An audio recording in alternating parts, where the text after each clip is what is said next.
Hello बच्चे लोग, बहुत बहुत स्वागत है the white board YouTube channel पे। जहां आज की वीडियो में मैं आपको 10th बोर्ड 2024 में जितने भी क्वेश्चन आए थे ऑब्जेक्टिव, उन सभी के सॉल्यूशन बताने वाला हूं। अब सारे के सारे क्वेश्चन के सॉल्यूशन एक ही वीडियो में पॉसिबल है नहीं, तो ये प्लेलिस्ट ऐसे ही चलती रहेगी। और इससे पहले कि क्वेश्चन का सॉल्यूशन स्टार्ट करें, आप सभी को नववर्ष की ढेर सारी शुभकामनाएं। नववर्ष में सभी कुछ ना कुछ नया करने की सोचते हैं, तो मैंने भी यही सोचा है। और मैंने जो सोचा है उसका नाम है मिशन है, एक तरह से समझ लो छोटा सा मिशन है, प्यारा सा।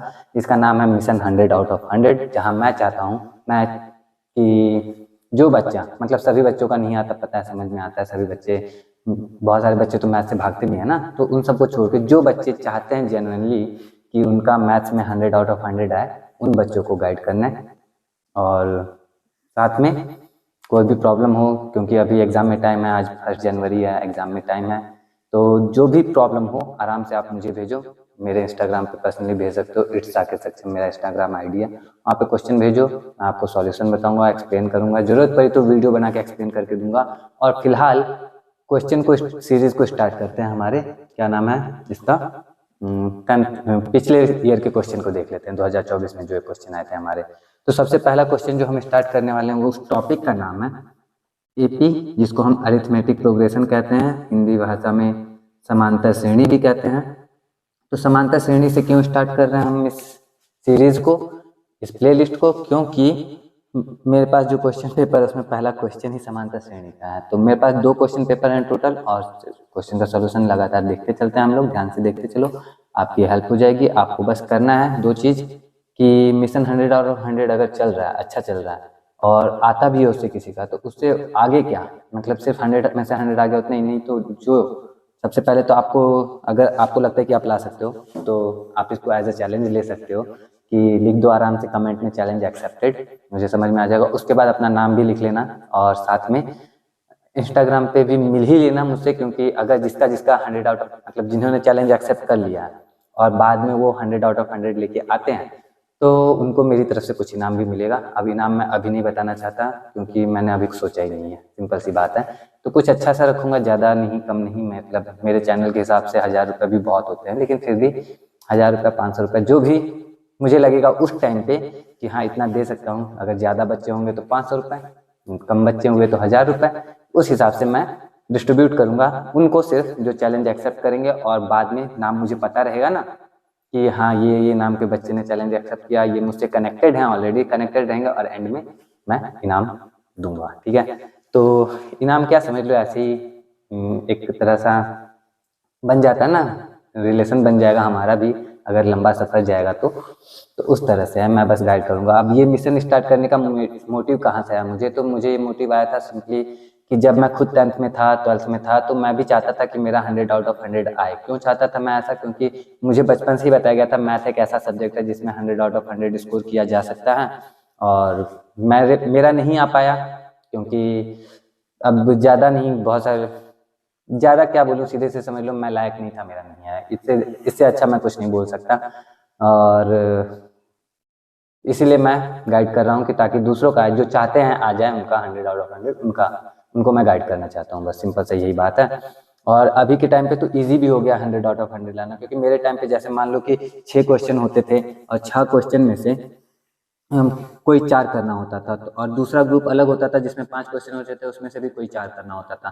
तो ये 6 में से 4 कोई अलग, और इन 5 में से 4 कोई अलग। तो इसमें से अगर मुझे बाई चांस ऐसा है कि इसमें से 5 में से 4 करना है, मुझे पाँचों आ रहा है, और इसमें 6 में से 4 करना है और मुझे सिर्फ 3 ही आ रहा है, तो मेरा काम तो चल नहीं पाएगा इसमें, क्योंकि इसमें से एक क्वेश्चन मुझे और करना ही पड़ेगा, आए चाहे ना आए। और इसमें से पाँचों का पाँचों आ रहा है, तो एक मुझे छोड़ना पड़ेगा। लेकिन अभी का जब मैंने क्वेश्चन पेपर देखा, तो उसमें सीन ऐसा है कि भाई आप छोड़ भी सकते हो, मतलब ऑब्जेक्टिव पहले तो 100 ऑब्जेक्टिव में से आपको 70 लाना होता है, मतलब कोई भी 70 आपका सही हो गया, कोई भी 70 आपको कॉन्फिडेंट हो 70 हो गया। उसके बाद 30 नंबर जो बचता है, उस 30 नंबर में आपको 30 क्वेश्चन मिलते हैं 2-2 नंबर के, और वो 2-2 नंबर जो हैं, कोई 15 आप कर लो, 15 दूना 30 नंबर हो गया, मतलब कोई भी 15 आप लाइन से छोड़ सकते हो। तो ये काफ़ी अच्छा लगा मुझे, और ये काफ़ी अच्छी अपॉर्चुनिटी भी है 100 आउट ऑफ 100 लाने के लिए। तो उम्मीद करता हूँ कि आ जाएगा, बहुत सारे बच्चों का कोशिश करोगे, बहुत अच्छे से आएगा। बाकी अभी स्टार्ट कर लेते हैं हम अपने वीडियो को। पहला वीडियो है, इंट्रोडक्शन ही हो गया हमारा 5 मिनट का, कोई बात नहीं।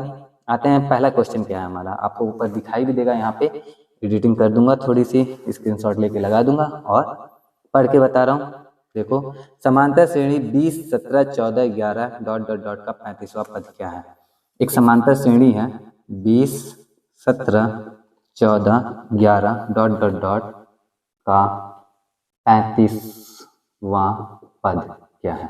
अब ऑप्शन तो है हमारे पास में, लेकिन अभी हम ऑप्शन पे ध्यान नहीं देंगे, हम सीधे सॉल्यूशन पे ध्यान देते हैं। देखो भाई, पढ़ा हो, देखो पढ़ रखे हो अच्छे से, क्योंकि 100 आउट ऑफ 100 मिशन के पार्ट हो अगर, तो ये सिंपल क्वेश्चन है आप मेरे हिसाब से, ठीक है। लेकिन फिर भी कोई दिक्कत है तो समांतर श्रेणी में इस तरह से कुछ श्रेणियां रहती हैं जिसमें पहला पद जो होता है उसको हम ए से कहते हैं, ए कहते हैं, वो 20 है हमारा। इसमें से दूसरे पद में से जब पहले पद को घटाते हैं या फिर तीसरे पद में से दूसरे पद को घटाते हैं तो हमारा सार्वंतर आता है, जिसको डी कहते हैं हम लोग, ठीक है। तो अगर हम डी पता करना है मुझे, तो 17 में से 20 घटाएंगे तो हमें मिलेगा -3, या फिर 14 में से 17 घटाएंगे तो भी हमें मिलेगा कितना, -3। इसका मतलब अगले पद में से पिछले पद को जब घटाते हैं तो जितना आता है वही हमारा ये होता है, डी होता है, सार्वंतर होता है, ठीक है।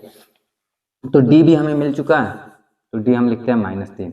अब आप यहाँ पे नोटिस करोगे कि कोई भी समांतर श्रेणी जो होती है ना, उसका पहला पद जो होता है वो तो ए होता है, लेकिन दूसरा पद जो होता है जिसको हम A2 भी कहते हैं, वो हमेशा ए में डी जोड़ने के बाद हमें मिल जाता है। तो आप यहाँ पे भी देखोगे A2 जो हमारा 17 है ना, इसमें 20 में डी जोड़ोगे तो मिल जाएगा। तो 20 में आप -3 जोड़ दो, आपको देखो मिल रहा है क्या, 17,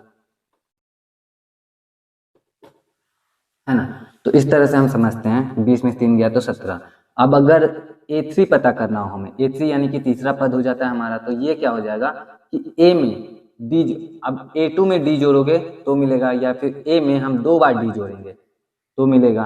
तो A3 बराबर A प्लस 2D हो गया हमारा। तो अगर हम करते हैं 20 प्लस 2D यानी कि -6 हो जाएगा, और 20 में से 6 गया, आ गया हमारा 14।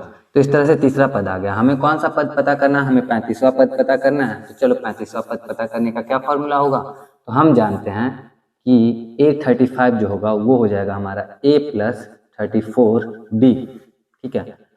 हमेशा एक कम हो जाता है, इसके लिए फॉर्मूला एक ये भी कहा जाता है AN बराबर, अगर nवां पद पता करना है तो A plus n-1 into D.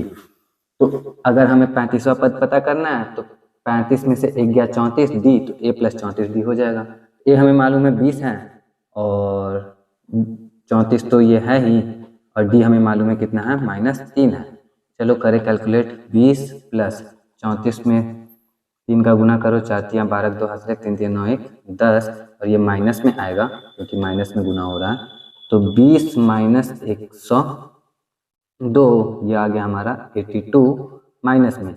इसका मतलब हमारा जो करेक्ट आंसर होगा वो होगा -82, जो कि ऑप्शन बी में है, और हमारा क्वेश्चन सॉल्व हो गया। उम्मीद करता हूँ कि आपको समझ में आया होगा। अब आते हैं हम अगले क्वेश्चन की तरफ। क्या है अगला क्वेश्चन, समांतर श्रेणी 3, 8, 13, 18, 93 कितने पद हैं। देखो, एक समांतर श्रेणी दिया है 3, 8, 13, 18 डॉट डॉट डॉट 93। अब ये समांतर श्रेणी 3 से स्टार्ट है, 93 पे जाके खत्म हो गया है, और हमें पूछा गया कि इसमें कितने पद हैं टोटल। अब पद पता करना है, तो अब यहाँ पे हमें मालूम क्या क्या है, पहले तो ये देख लेते हैं हम। हमें A मालूम है जो कि क्या है, 3 है। हमें D मालूम है, कैसे पता चलेगा D, तो पिछले पद में से अगले पद में से पिछला पद घटा दो तो हमें D मिल जाता है। तो 8 में से 3 घटाओ 5 मिलेगा, 13 में से 8 घटाओ 5 मिलेगा, 18 में से 13 घटाओ 5 मिलेगा। इसका मतलब D हमारा क्लियर है, 5 है, ठीक है। अब ये कितने पद टोटल, इसमें कितने पद हैं हमें मालूम नहीं है, और ये हमारा अंतिम पद है। अंतिम पद है, टोटल कितने पद हैं हमें नहीं मालूम है ना, तो हम मान लेते हैं कि इसमें कुल n पद हैं। माना कि इस समांतर श्रेणी में कितने पद हैं, n पद हैं। तो जब n पद हैं तो ये अंतिमवां पद है, यानी कि nवां पद होगा। तो an बराबर क्या हो गया, 93 हो गया, क्योंकि अंतिम में तो यही है, और कुल पद n है, तो nवां पद हमारा 93 हो गया, 93 हो गया। nवें पद का फॉर्मूला अभी पिछले क्वेश्चन में ही हमने सीखा था, a प्लस देखा था A plus n-1 into D. ये किसके बराबर है, 93 के बराबर है। A की जगह हम 3 रखते हैं, n-1 जाके हमें मालूम नहीं है कि n का वैल्यू क्या है, n का वैल्यू ही पता करना है, तो हम इसको ऐसे ही रहने देते हैं n-1, और d के जगह पे हम 5 रख लेते हैं। अब ये 93 है। अब इस इक्वेशन को हम सॉल्व करेंगे, हमारा आंसर आएगा। सबसे पहले ये 3 है इधर प्लस में इसके साथ में, तो इस 3 को उधर भेजेंगे तो माइनस हो जाएगा, ये 3 उधर जाके माइनस में हो जाएगा। दूसरा चीज हम ये भी कर सकते हैं कि दोनों साइड में से 3 माइनस कर देंगे तो भी हमारा काम हो जाएगा। तो हमें जब 3 माइनस, ये 3 उधर जाके माइनस होता है तो हमें मिलता है n-1 गुना 5 बराबर 93 माइनस 3। तो n-1 गुना 5 बराबर 90। अब ये 5 जो है इसके साथ गुना में है, ये भी उधर जाएगा तो किस में हो जाएगा, जोड़ वाला उधर जाता है तो माइनस हो जाता है, मतलब जोड़ वाला घटाव में चला जाता है, गुना वाला भाग में चला जाएगा। ये उधर जाके भाग में हो जाएगा तो इसको भी उधर भेज के भाग में कर देते हैं। 5 से 90 को काटेंगे तो हमें पता है 18 × 5 = 90 होता है। अब हमें मिल चुका है n-1 बराबर 18। तो n बराबर हो जाएगा 18 + 1 यानी कि 19। इसका मतलब n बराबर 19 आया है, यानी इस समांतर श्रेणी में कितने पद हैं, तो 19 पद हैं। और 19 पद जो है हमारे ऑप्शन ए में है, तो ऑप्शन ए हमारा करेक्ट आंसर हो जाएगा। एक और क्वेश्चन सॉल्व हो गया। चलो देखते हैं अगला क्वेश्चन क्या है।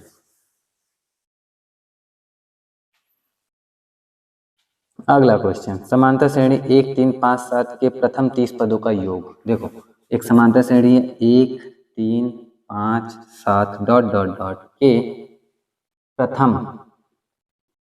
30 पदों का योग, 30 पदों का योग। देखो भाई समझो, फॉर्मूला यहाँ पे भी याद रखना पड़ेगा। एक an का फॉर्मूला हमने सीखा था, जो nवें पद का फॉर्मूला होता है a + n-1 × d। n का जो भी वैल्यू हो वो हम रख देंगे। और एक पदों के योगफल का सूत्र होता है जिसको हम SN कहते हैं, सम ऑफ फर्स्ट n टर्म्स। ठीक है, तो ये इसका जो फॉर्मूला होता है वो होता है हमारा n/2 2a + n-1 × d। अब n की जगह पे क्या रखेंगे, जितने पद बोला गया वो 30 पद बोला गया है तो n की जगह 30 रखो, 30/2 2a यानी कि a कितना है, a तो 1 है हमारा, यहाँ पे लिख लेते हैं पहले a 1 है, और d है कितना, तो 3 में से 1 गया 2 है, तो 2 × 1 + n का वैल्यू 30 - 1 और d की जगह पे 2। चलो सॉल्व करें, 30 से 2 को काटेंगे तो 15 बार में कट जाएगा। आगे हमें मिलेगा 15, 2 + 30 में से 1 गया 29, 29 दूना 58, 58, 58 और 2 हो गया हमारा 60। तो 15 × 60, 15 छक्का होता है 90 और 1 0 लगा दिया तो हो गया 900। इसका मतलब कि इसके प्रथम 3 पदों का योगफल जो है वो कितना होगा, वो हो जाएगा हमारा 900। और 900 हमारे ऑप्शन ए में है, तो ऑप्शन ए पे हम क्या करेंगे, टिक करेंगे। अब ये जो क्वेश्चन पेपर है अगर आपके पास है तो अच्छी बात है, नहीं तो मैं आपको अपने टेलीग्राम पे ग्रुप में डाल देता हूँ, आपको वहाँ से मिल जाएगा, तो वहाँ से आप क्वेश्चन पेपर भी डाउनलोड कर सकते हो अगर आपको मेरे सॉल्यूशन से पहले ही सारा चेक करना हो तो। क्योंकि इंटेलिजेंट बच्चों की खासियत होती है ना कि टीचर से भी आगे आगे बढ़े रहते हैं, तो बढ़ सकते हो, बिल्कुल बढ़ सकते हो, हक है भाई तुम्हारा। तो यहाँ पे 3 क्वेश्चन खत्म हो गया और 3 के बाद जो चौथा क्वेश्चन है वो हमारा समांतर श्रेणी का नहीं है, तो मैं ढूंढ लेता हूँ समांतर श्रेणी का और कोई क्वेश्चन है इस क्वेश्चन पेपर में, या दूसरा क्वेश्चन पेपर देख लें हम लोग। तो क्वेश्चन नंबर 66 पे एक समांतर श्रेणी का क्वेश्चन मिला है और ये बड़ा ही अच्छा क्वेश्चन है। इसमें कहा गया है कि निम्नलिखित में से कौन समांतर श्रेणी नहीं है। अब ये सारा का सारा 4 ऑप्शन है, चारों मैं लिखूंगा तो थोड़ा सा कॉम्प्लिकेटेड हो जाएगा, लिखने में टाइम लगेगा। आपको स्क्रीनशॉट दिखाई देगा, पहला आप देख पा रहे हो 5 है, दूसरा 4.5 है, फिर 4 है, फिर 3.5 है, फिर ... दिया हुआ। तो 5 से 4.5 पे जाने में आधे की कमी हो रही है, 4.5 से 4 पे जाने में फिर आधे की कमी हो रही है, और 4 से 3.5 पे जाने पे फिर आधे की कमी हो रही है। यहाँ पे स्टार अंतर जो है डी जो है वो हमारा समान मिल रहा है, इसका मतलब ऑप्शन ए जो है वो डेफिनेटली एक समांतर श्रेणी है। पहले तीसरा देख लेते हैं, दूसरे से पहले तीसरा देख लेते हैं, ऑप्शन सी 8, 6, 14, 14, 26, 20, 6, 26, ये भी एक समांतर श्रेणी है क्योंकि सार अंतर डी जो है वो लगातार हमारा बढ़ रहा है, बढ़ता जा रहा है, घटता भी जाता तो हो जाता लेकिन सार्वंतर कॉमन मिल रहा है हमें, तो ये समांतर श्रेणी है। उसके बाद चौथा ऑप्शन देखते हैं, 4, 6, 10, 10, 5, 15, 15, 5, 20। तो पहला पद में सार्वंतर हमारा 6 आ रहा था लेकिन उसके बाद वाले पद में 5 आ रहा है, इसका मतलब कि ये जो है एक समांतर श्रेणी नहीं है। हम ऑप्शन डी पे क्या कर लेंगे, टिक कर लेंगे। लेकिन ऑप्शन बी को तो हमने चेक नहीं किया, तो आपको करना हो कर लेना, ठीक है। मुझे तो आंसर मिल गया ना।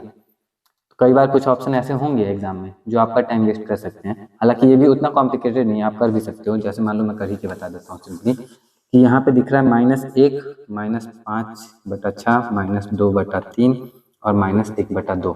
आपको कैसे पता चलेगा समांतर श्रेणी में है कि नहीं है? आप इसमें से इसको माइनस करो, इसमें से इसको माइनस करो, इसमें से इसको माइनस करो, हमेशा बराबर आ गया, इसका मतलब सार्वंतर समान आ गया, इसका मतलब समांतर श्रेणी में है। चलो घटा के देखें, -5/6 + 1 और इधर -2/3 + 5/6। इसमें से इसको घटा रहे हैं और इसमें से इसको घटा रहे हैं, और एक काम करते हैं, इसमें से इसको भी घटा ही लेते हैं। तीनों को देखो कितना आ रहा है, तो ये आ जाएगा हमारा 1/6, कोई दिक्कत नहीं ना। ये कितना आ जाएगा, तो ये आ जाएगा हमारा 4, ये भी आ गया हमारा 1/6। कैसे कैलकुलेट कर रहा हूँ, 6 है ही और 3 में से 2 गया, 3 - 2 1/6, यानी कि ये समांतर श्रेणी में है। हो गया, सिंपल सा बात है। तो कोई बड़ी बात थी नहीं इस क्वेश्चन में, बस ध्यान देने था थोड़ा सा, हो गया। बढ़ते हैं आगे, अगला क्वेश्चन देखते हैं क्या है। अगला क्वेश्चन भी समांतर श्रेणी का ही है। दिया गया है यदि 2x - 1, 7, 3x समांतर श्रेणी में है तो x का मान क्या होगा। देखो भाई, एक और बात बताता हूँ, ऐसे कोई खास स्पेशल बात नहीं भी बताऊंगा तो भी क्वेश्चन सॉल्व होगा, लेकिन फिर भी बता देता हूँ कि अगर आपको कभी मिले कि A, B और C समांतर श्रेणी में है, A, B और C समांतर श्रेणी में है, तो 2b बराबर होता है a + c, या फिर b बराबर होता है a + c/2। अब ये फॉर्मूले की तरह आपको याद रखना है तो याद रख लो, नहीं तो कॉमन सेंस की तरह भी याद रह जाता है। कैसे कॉमन सेंस की तरह याद रहता है, हम जानते हैं कि अगर a, b और c समांतर श्रेणी में है, इसका मतलब b में से a घटाएंगे तो सार्वंतर आएगा जो कि d होता है, और c में से b घटाएंगे तो भी सार्वंतर आएगा जो कि d ही होता है। तो ये दोनों सार्वंतर ही हैं, ये दोनों आपस में बराबर होंगे। ये जो b कहाँ, ये b इधर माइनस में इधर आके प्लस में हो जाएगा तो इधर हो जाएगा 2b, a इधर माइनस में उधर जाके प्लस में हो जाएगा तो हो जाएगा a + c। तो अपने आप हमें 2b बराबर a + c भी मिल जाएगा और b बराबर a + c/2 भी मिल जाएगा। तो अगर ये फॉर्मूला याद रहे, फॉर्मूले की तरह याद रहता है तो ठीक है, नहीं याद रहता है तो इस क्वेश्चन को हम नॉर्मली भी सॉल्व करेंगे। कैसे करेंगे, देखो हमें क्या बताया गया कि ये जो है समांतर श्रेणी में, समांतर श्रेणी में इसका मतलब अगर सार्वंतर निकालें तो 7 - 2x - 1 आएगा, इसमें से इसको घटाएंगे सार्वंतर मिल जाएगा, और अगर 3x में से हम 7 घटाएं तो भी हमें सार्वंतर मिलेगा। अब जब ये भी सार्वंतर है और ये भी सार्वंतर है, दोनों को दोनों दी ही है, इसका मतलब कि ये दोनों आपस में बराबर होंगे। चलो इन दोनों की तुलना करके x का मान निकाल लेते हैं। चलो निकालो, तो 7 - 2x और माइनस माइनस हो गया प्लस 1 बराबर 3x - 7। अब ये 7 माइनस में इधर आके प्लस में हो जाएगा, 2x माइनस में उधर जाके प्लस में हो जाएगा, तो 7 - 7 = 14, 1 15 और 5x बराबर 15, और x बराबर हो जाएगा हमारा 15/5, कटेगा तो हो जाएगा 3। x का वैल्यू आ गया हमारा 3, यही हमारा करेक्ट आंसर होगा। देख लो x बराबर 3 कौन से ऑप्शन में दिया गया है हमारा, तो ये ऑप्शन ए में है। ऑप्शन ए पे हम टिक करेंगे, और टिक करेंगे मतलब ऐसे ऐसे वाला टिक करेंगे वहाँ मार के, ठीक है, और आगे बढ़ेंगे। चलो आगे बढ़ते हैं। तो देखिए अब हमारा अगला क्वेश्चन क्या है। यदि an समांतर श्रेणी इसका nवां पद है तो a 40 और a 35 ज्ञात करो। देखो an जो है 5, 12, 19 ... का nवां पद क्या है, an है। तो हमसे क्या बोला गया है, a 40 - a 35 पता करो। अच्छा ध्यान दो थोड़ा सा भाई लोग, आप लोग भाई लोग बहन लोग भी होंगी थोड़ी सी, सब लोग ध्यान दो। an जो है nवां पद बोल ही दिया है, तो a 40 हमारा 40वां पद होगा और a 35 हमारा 35वां पद होगा। अब 40वां पद और 35वां पद हम पता कैसे करते हैं, जबकि हमें मालूम है यहाँ पे a बराबर 5 और d बराबर कितना है, तो d पता करने के लिए हम 12 में से 5 घटाते तो हमें मिल जाता है 7। तो a बराबर 5 और d बराबर 7 हमें क्या है, मालूम हो चुका है, और हमें बोला गया है कि इसका a 40 - a 35 पता करके बताओ। तो a 40 - a 35 यानी कि 40वें पद में से 35वें पद को क्या करो, घटा लो। a 40 का फॉर्मूला क्या आएगा आप बताओ, a 40 का फॉर्मूला सिंपली a + 39d, कोई दिक्कत वाली बात नहीं। a 35 का फॉर्मूला क्या होगा आप लोग बताओ, तो a 35 का फॉर्मूला होगा a + 34d, कोई दिक्कत वाली बात नहीं। अब a 40 में से a 35 घटाना है, तो a 40 में से a 35 घटाने के लिए a + 39d में से a + 34D घटाना पड़ेगा, चलो घटाते हैं। A plus 39D minus A minus हो जाएगा ये भी 34D। तो A से A तो डायरेक्ट कट जाएगा, 39 में से 34 गया, आ गया हमारा 5D। 5D यानी कि 5 हमारा क्या है, नंबर है, और D हमारा क्या है, 7 है। 7 × 35 हम डायरेक्ट लिख देंगे, हो गया हमारा आंसर। आप इसको चाहो तो A40 और A35 का वैल्यू अलग अलग निकाल के भी कर सकते हो, आंसर आपका 35 ही आएगा। तो देख लो 35 हमारा ऑप्शन बी में है, ऑप्शन बी पे हम टिक करेंगे, आगे बढ़ेंगे। ये भी क्वेश्चन क्या हो गया, हमारा सॉल्व हो गया। बढ़ते हैं अगले क्वेश्चन की तरफ। लगता है वीडियो काफी लंबी हो जाएगी यार, चलो होने दो।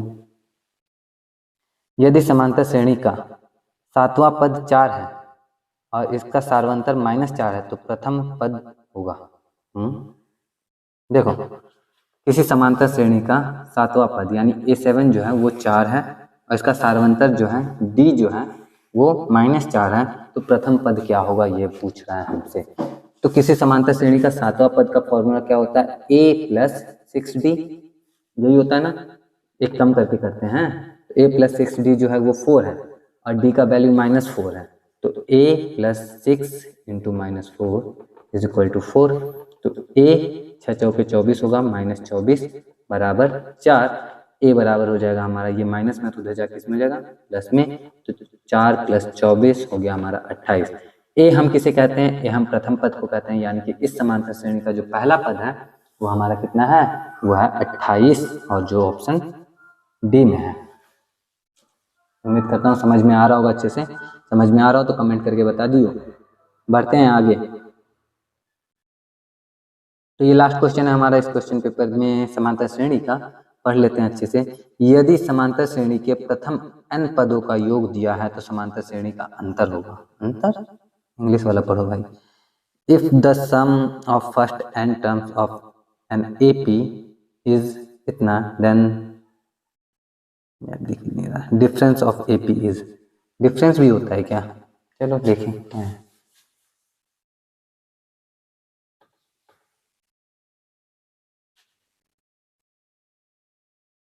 यदि किसी समांतर श्रेणी के n पदों का योग यानी कि Sn बराबर हमारा 4n² + 2n है, ठीक है। Sn बराबर इतना दिया हुआ है, यानी n पदों के योगफल के बारे में दिया गया है। तो एक पद का योगफल क्या होता है भाई, अब बताओ।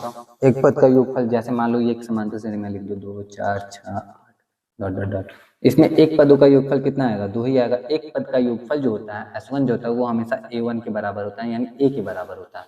तो अब हम Sn की जगह अगर 1 रख दें तो यहाँ पे 4 × 1 का स्क्वायर प्लस 2 × 1 हमें मिलेगा डेफिनेटली, और जब ये मिलेगा तो आ जाएगा कितना, ये हमारा 4 + 2 जो कि 6 के बराबर होगा, यानी इस समांतर श्रेणी का जो पहला पद है हमारा वो है 6।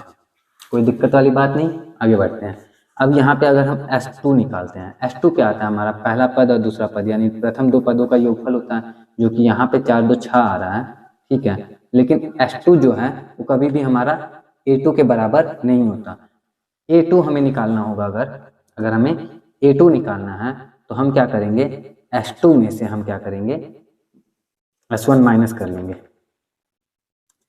A2 निकालने के लिए, दूसरा पद निकालने के लिए 2 पदों के योगफल में से एक पदों का योगफल माइनस कर लेंगे, हमें क्या मिलेगा, दूसरा पद निकल जाएगा। तो 2 पदों का योगफल हमारा 6 आया था, एक पद का योगफल 2 आया था, 6 में से 2 घटाओ 4 आएगा, जो कि हमारा दूसरे पद के बराबर होता है। तो इसका मतलब यहाँ पे जस्ट यहीं पे हमें A पता चल चुका है, A2 हमें पता करना है।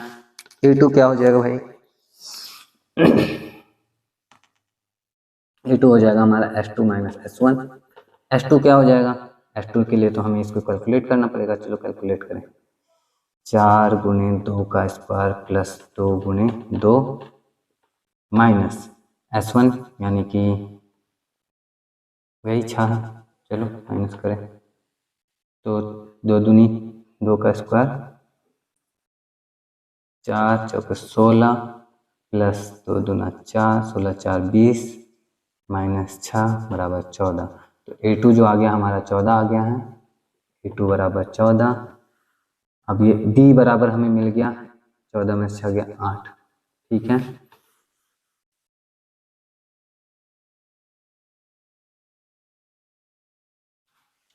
तो हमें ए मिल चुका है, ये समांतर श्रेणी है हमारा 6, 14, 14 8 हो गया 22, 22 8 30 डॉट डॉट डॉट, ये हमारी समांतर श्रेणी है। अब हमसे क्या पूछ रहा है देख लें भाई।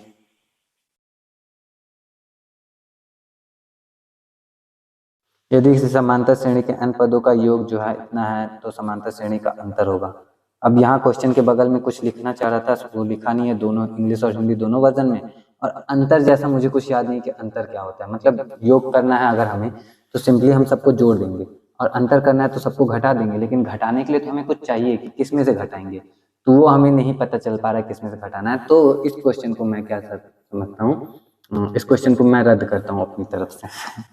अपनी तरफ से रद्द करने का मतलब एग्जाम में आपको ऐसे क्वेश्चन भी तो मिल सकते हैं ना जो आपके टाइम को वेस्ट करेंगे, आपको लैंग्वेज नहीं समझ में आएगा तो आप उसको छोड़ के आगे बढ़ सकते हो। मैं छोड़ के आगे बढ़ सकता हूँ इस तरह वीडियो बना के यूट्यूब पे, तो आप भी तो छोड़ के आगे बढ़ ही सकते हो ना, क्योंकि 100 आउट ऑफ 100 अगर लाना है तो सारे क्वेश्चन पे दिमाग नहीं लगाना है। पता नहीं यार, कोई ऐसा चीज़ है जो मुझे पता नहीं है तो पता करके बता दूंगा अगले वीडियो में। ठीक है, आगे बढ़ते हैं। तो इस क्वेश्चन में एपी का और कोई क्वेश्चन, इस क्वेश्चन पेपर में एपी का और कोई क्वेश्चन मुझे दिख तो नहीं रहा, देख लेता हूँ। और तो दूसरे क्वेश्चन पेपर में एक क्वेश्चन मिला है मुझे, एक बहुत सारे क्वेश्चन है, मतलब दूसरा क्वेश्चन पेपर ही जब हो गया, दूसरा क्वेश्चन तो होगा ही ना। क्वेश्चन क्या मैं आपको बताता हूँ, निम्नलिखित में से कौन समांतर श्रेणी है। ऑप्शन आपको यहाँ पे दिखाई देंगे, मैं लगा देता हूँ। पहला है 0.3, 0.3 दिख ही रहा है ना आप लोगों को, कौन सा समांतर श्रेणी है। तो पहला वाला तो समांतर श्रेणी नहीं है, दिख ही रहा है हमें, क्योंकि समांतर श्रेणी में जो घटाते हैं दूसरे पद में से पहले पद को तो हर बार समान आता है, लेकिन इसमें नहीं आएगा। डी जो ऑप्शन है 1, 11, 111, इसमें भी डी जो है हमारा समान बिल्कुल नहीं आ रहा। तीसरा ऑप्शन है 2, 4, 8, 16, तो इसमें भी डी जो है वो बिल्कुल भी समान नहीं आ रहा, क्योंकि 4 में से 2 घटाते हैं तो 2 आएगा और 8 में से 4 घटाएंगे तो 4 आ जाएगा। तो यहाँ पे भी समांतर श्रेणी है। अब जो लास्ट ऑप्शन है उसको देखो तो 0, -4, -8, -12, इसमें जो वृद्धि हो रही है वो -4 जो है, डी जो है हमें पता चल पा रहा है कि -4 है और -4 ये इंक्रीज होता चला जा रहा है। दैट्स वाई हमारा जो राइट आंसर है ऑप्शन डी है। ठीक है, चलो आगे बढ़ते हैं। अगला क्वेश्चन क्या है देखिए। पी के किस मान के लिए जो समीकरण दिया इस समांतर श्रेणी में है, ऑप्शन है 2p + 1, 13, 5p - 3। अब ये कह दिया गया है कि पी के किस मान के लिए ये तीनों जो है समांतर श्रेणी में है। आप ऐसे भी कह सकते हो कि ये तीनों अगर समांतर श्रेणी में है तो पी का मान क्या है। तो हमने अभी थोड़ी देर पहले इस तरह का एक क्वेश्चन सॉल्व किया था पिछले क्वेश्चन पेपर में, तो इसमें भी ऐसे ही करेंगे। इसमें से इसको घटाएंगे जो कि मिलेगा हमें 13 - 2p - 1, और ये बराबर होगा हमारा इसमें से इसको घटाने के, जो कि होगा हमारा 5p - 3 - 13। तो चलो घटा के देखते हैं कितना आता है। सबसे पहले तो 2p माइनस में तो उधर जाके प्लस में हो जाएगा, 13 में से 1 घटाएंगे तो 12 मिलेगा, और उधर जाके प्लस में हो जाएगा तो 7p बराबर, इधर तो 12 आ गया है हमारा, और ये 13 -3 - 13 -16 हो जाएगा, और -16 इधर आके प्लस में हो जाएगा तो +16, तो 7p बराबर आ गया 16, ये 28, तो 7p बराबर 28, तो p बराबर हमारा हो जाएगा 28/7, जो कि हो जाएगा 4। तो p का वैल्यू आ गया हमारा 4। तो हमसे जब पूछा गया कि p के किस मान के लिए ये तीनों समांतर श्रेणी में है, हमने इसको समांतर श्रेणी मान के d निकाला, d दोनों बराबर आया, बराबर कर तुलना किया तो p का वैल्यू आया 4। इसका मतलब p का वैल्यू अगर 4 हो, जो कि ऑप्शन बी में है, तो हमारा ये तीनों क्या हो जाएगा, समांतर श्रेणी में हो जाएगा। चलो आगे बढ़े अगले क्वेश्चन की तरफ। अगला क्वेश्चन क्या है,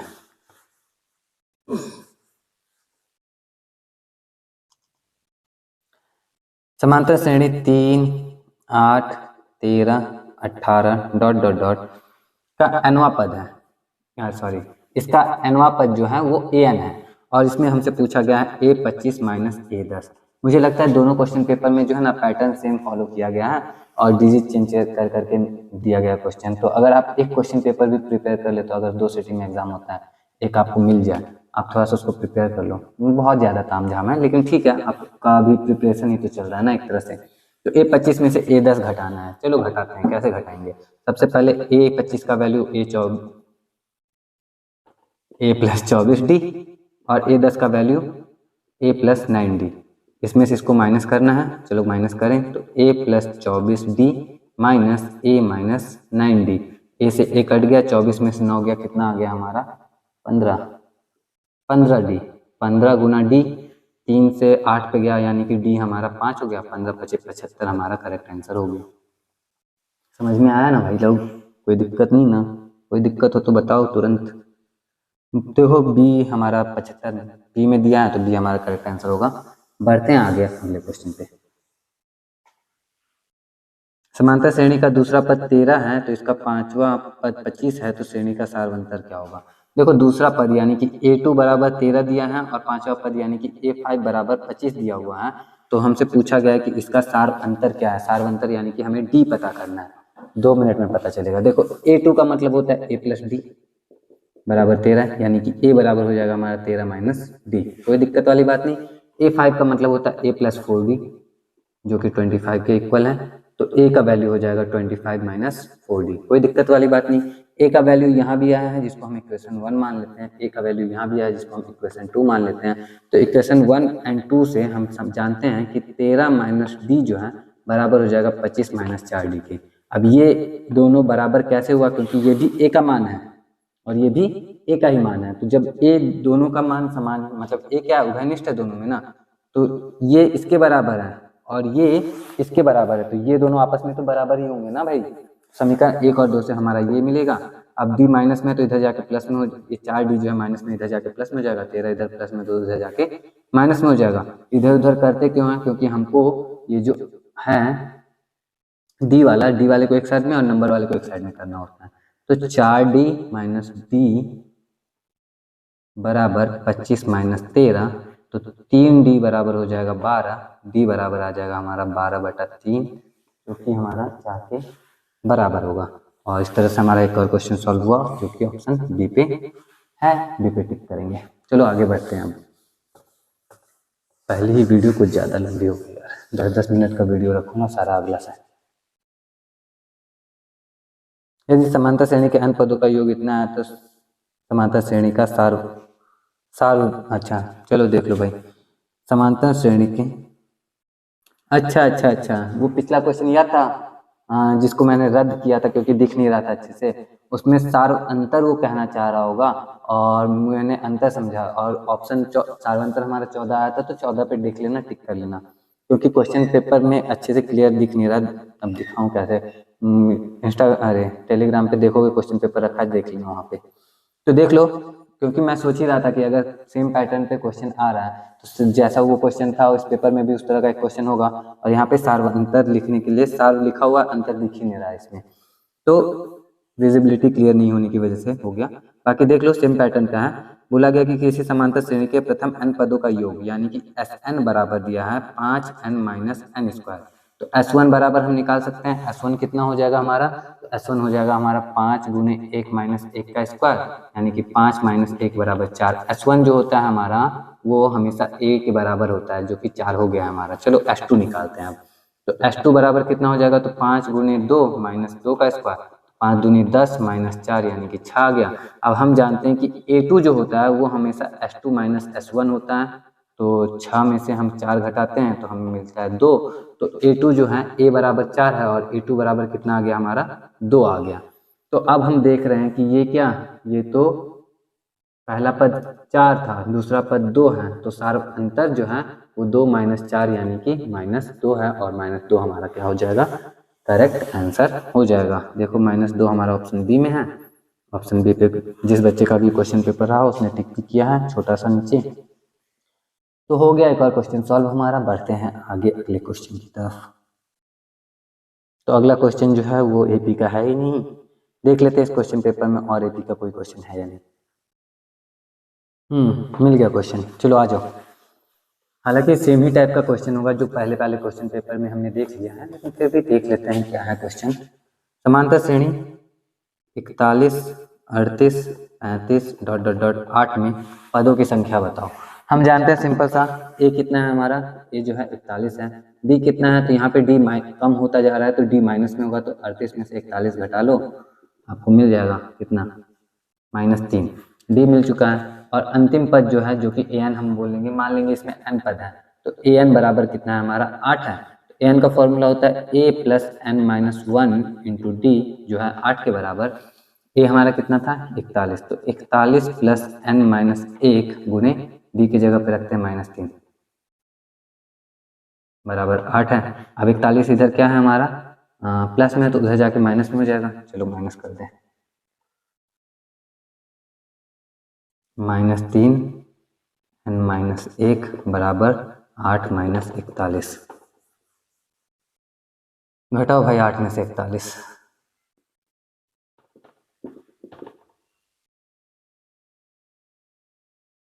35। अब देखो ये माइनस में आया है, इधर भी माइनस इधर भी माइनस, दोनों माइनस आपस में कैंसिल। 3 से 33 को काट दो तो 11 बार में कटेगा। n माइनस 1 बराबर आ गया हमारे 11, n बराबर हो जाएगा 11 प्लस 1 यानी कि 12, और 12 हमारा क्या हो जाएगा करेक्ट आंसर हो जाएगा। और 12 हमारे ऑप्शन ए में है, तो ऑप्शन ए पे हम क्या करेंगे टिक कर देंगे। बहुत लंबी वीडियो हो रही है धीरे धीरे, चलो थोड़े बहुत क्वेश्चन ही बचे होंगे, फटाफट उनको देखें और आगे बढ़ें। समांतर श्रेणी 2 4 6 8 के प्रथम 50 पदों का योगफल 2 4 6 8 डॉट डॉट डॉट के प्रथम 50 पदों का योगफल। 50 पदों के योगफल का फॉर्मूला सिंपल वही फॉर्मूला एस एन वाला फॉर्मूला लगाएंगे। एस एन बराबर n by 2 2a plus n minus 1 into D, यही वाला फॉर्मूला लगाएंगे। 50 पदों का बोला है तो n की जगह 50 रखते हैं, 50 बटा 2। ए की जगह क्या रखेंगे, तो ए की जगह पे हम प्रथम पद रखते हैं, तो 2 गुणे 2 प्लस n की जगह फिर से 50, और डी की जगह पे कितनी की वृद्धि हो रही है 2 की वृद्धि हो रही है, यानी सार्वंतर कितना है हमारा, सार्वंतर हमारा 2 है, 2 रख लो। चलो सॉल्व करें, ये 25 हो गया, 2 दूना 4 प्लस 50 में से गया 49, 49 दूना 98, 25 2 प्लस 100 कर लो भाई, 2550, 2550 हमारा आंसर 2550 ऑप्शन बी में है। ऑप्शन बी पे टिक कर लेंगे, सिंपली सॉल्व। चलो आगे बढ़ें, अगला क्वेश्चन देख लेते हैं, और ये हमारा इस वीडियो का लास्ट क्वेश्चन है, तो इसको थोड़ा प्यार से अच्छे से ख़त्म करते हैं।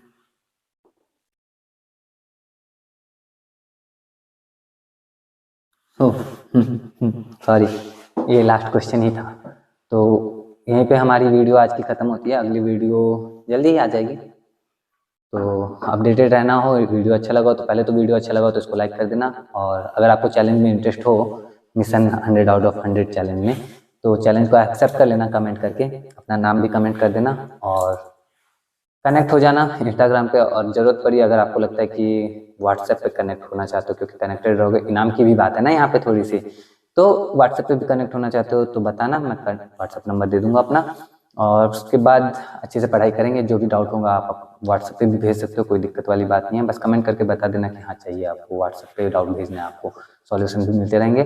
गाइड आप जहाँ पढ़ रहे हो वहाँ पढ़ते रहोगे, साथ में थोड़ी सी एक्स्ट्रा गाइडेंस मेरी तरफ से रहेगी, तो अच्छे से तैयारी हो जाएगी। और अगर आपका 100 आउट ऑफ 100 आ जाता है, जो कि बहुत बड़ी बात नहीं है, बहुत ज़्यादा हाइप बनाने की ज़रूरत नहीं है, नॉर्मल बात है, आराम से आ सकता है अगर आप चाहो तो आ जाता है। तो उस केस में मुझे भी थोड़ा अच्छा लगेगा कि चलो मेरा नहीं आया था तो किसी का तो आया, और स्पेशली मेरी थोड़ी सी भी मेरा थोड़ा सा भी कंट्रीब्यूशन रहेगा तो मुझे बहुत अच्छा लगेगा। तो बस यही सब बात है, बाकी कुछ नहीं, सब कुछ जितना बोला सबको अगर साइड में भी रखो, तो सिंपली क्वेश्चन का सॉल्यूशन करवा रहा हूँ ना 2024 वाले, वो देख लो, आपके काम का है, काम का लगे। वीडियो अच्छे लगे तो लाइक कर देना, ना लगे तो कोई बात नहीं है, दोबारा मेरी वीडियो मत देखना, सीधी सी बात है भाई, नहीं अच्छा लगेगा तो क्यों नहीं देखोगे। तो आज की वीडियो के लिए इतना ही है, मैं मिलता हूँ आपसे नेक्स्ट वीडियो में। टिल देन अपना ख्याल रखना, अच्छे से पढ़ाई करते रहना, जय हिंद।